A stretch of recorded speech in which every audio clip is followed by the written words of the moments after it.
Before Paris became a postcard. Before cafes, boulevards, and glowing streetlights. It was a city that smelled, shouted, and spilled over itself. Welcome to Paris in the 1700s. Not the Paris of romance. The Paris of rot, royalty, and revolution waiting to happen. It's early morning, dawn hasn't fully arrived, but the city is already awake. Along the banks of the Seine, carts grind over cobblestones slick with last night's rain, and worse. Waste is dumped directly into the river. Animal blood from nearby slaughterhouses swirls into the water. This same river will be used hours later for drinking, washing clothes, and cooking meals. Paris breathes, but it exhales filth. The streets are narrow, so narrow that neighbors across from each other can lean out their windows and touch hands. Buildings climb upward instead of outward, stacked with generations of families. Wood frames creak, stone walls sweat, fires are common, collapse is always a possibility. And yet, this is the beating heart of Europe. By the early 1700s, Paris is one of the largest cities in the world. Over 500,000 people live packed inside medieval walls never designed for this kind of pressure.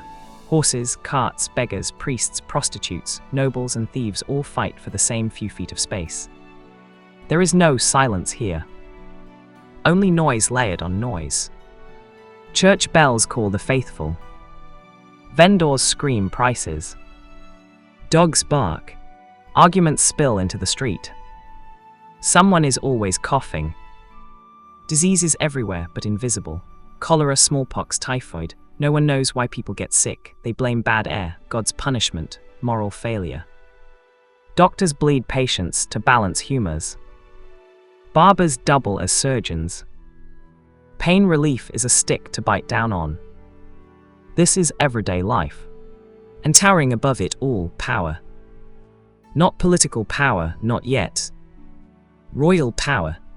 While common Parisians sleep 5 to a room, the aristocracy moves through the city like a separate species. Silk coats, powdered wigs, carriages that splash mud onto pedestrians without apology.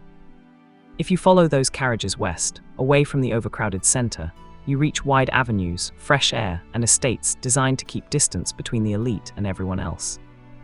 And further still, Versailles, a palace so vast it feels unreal to most Parisians, because it is unreal.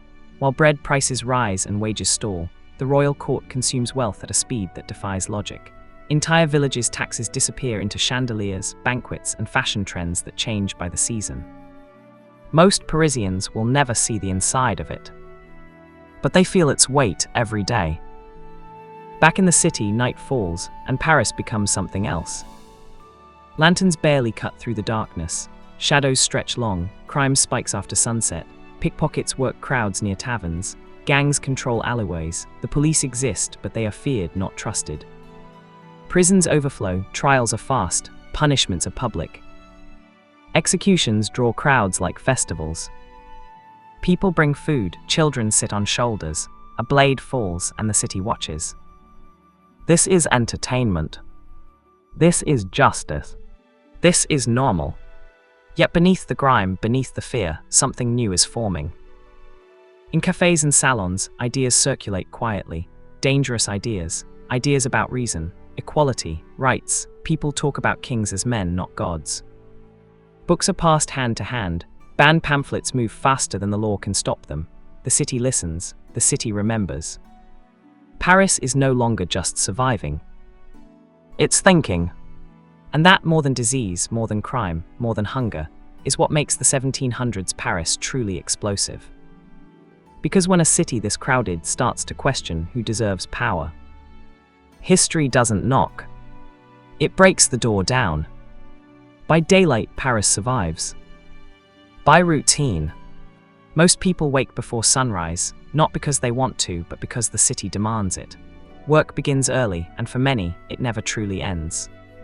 Food is the first obsession. Bread isn't just a meal in 1700s Paris, it's life itself. A working-class family spends over half its income on bread alone. When prices rise, panic follows. When bread disappears, riots aren't far behind. Bakers are watched like criminals. A rumor of hoarding can get a man beaten in the street. Markets spill across open squares. Fish laid on damp cloth. Vegetables still clotted with dirt. Meat hangs exposed to flies, sold quickly before rot sets in. Smells mix, fresh herbs decay, sweat, smoke. Bargaining is loud, aggressive, necessary. If you're poor, you eat once, maybe twice a day. Soup, bread, cheap wine diluted with water. Meat is a luxury reserved for holidays or the rich.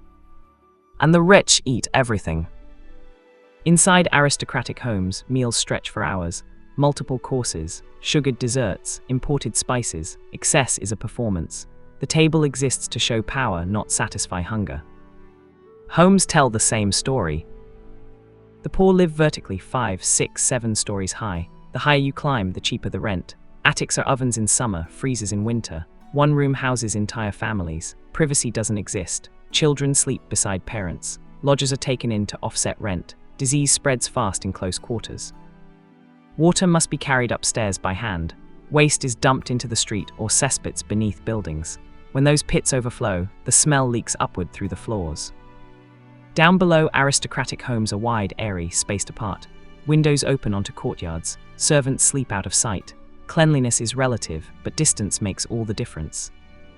Work defines identity. Men labor as craftsmen, porters, printers, servants, dockworkers. Guilds control trades, deciding who may work and who may not. If you're outside the system, survival becomes improvisation. Women work constantly, but rarely get credit for it. They sew, wash, sell goods, run stalls, brew alcohol, take in laundry. Widows often fare better than wives because they're legally allowed to control businesses. Children work early, very early. By 7 or 8, many are already contributing, running errands, carrying loads, apprenticing. Childhood as we know it doesn't exist here. And then there's night. Paris after dark is a different organism. Lanterns glow weakly, taverns fill, wine loosens tongues, arguments escalate fast, a spilled drink becomes a knife wound, gambling dens operate behind closed doors, sex work is visible, tolerated, unofficially regulated. Police patrol but selectively. Justice depends on who you are and who you know. The poor fear the law, the wealthy bend it. Prisons are overcrowded, unsanitary, loud with despair. Many are jailed without trial, some will never be formally charged. And yet, life goes on. People laugh, they fall in love, they gossip, they sing, they survive another day. Paris doesn't feel like it's approaching a breaking point. But it is. By the late 1700s, Paris is exhausted. Too crowded. Too unequal. Too angry. The poor are hungry more often. Bread shortages hit harder. Wages lag behind prices.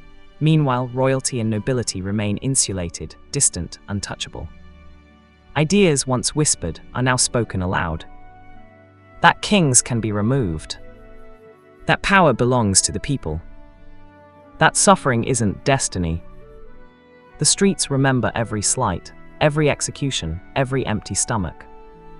Paris has endured centuries of filth, disease, and injustice, but endurance has a limit. And when this city finally breaks, it won't be quiet, it won't be clean, and it won't be reversible. Because the Paris of the 1700s isn't just a city. It's a fuse, and it's already burning.